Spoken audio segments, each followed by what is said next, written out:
As Louisiana faces destruction left behind by Hurricane Ida, Texans are jumping in to help. That includes fire departments and volunteer organizations. 25 News reporter Andrew Lemparski spoke with some Texans on the ground in Louisiana today about what they're seeing after the storm. When the Waco Fire Department asked for volunteers to head to Louisiana, Nick Guerrero and Justin Wise knew what they had to do. It just fits our job description. We're here to serve the community of Waco, and we just took it as an opportunity to serve the community and citizens of Louisiana in a great time of need. They put their names in a hat and alongside Hewitt firefighters are set up in a staging area waiting for the call. We've heard anything from running 911 calls to search and rescue to humanitarian aid. It really just depends on what the need is.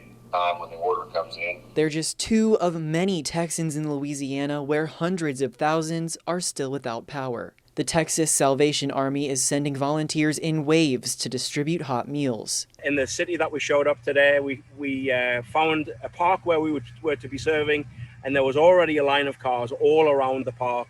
Volunteers from Waco's Salvation Army are among the next wave to go. Philip Burns says what he's seen so far in Louisiana is humbling. Really puts life into perspective a little bit. If you're not able to volunteer, there are still ways to help. Byrne recommends collaborating with established organizations instead of figuring out how to get supplies to Louisiana on your own. At this stage in any disaster, we would always say that the best way for people to help would be to make a financial donation. Whether they're in a food truck or a fire truck, volunteers are eager to lend a hand. I'm glad that our city gives us the opportunity to come do this to help other people. As the recovery from Ida is just beginning. For 25 News, Andrew Lemparski. The death toll from the hurricane has risen to at least 4.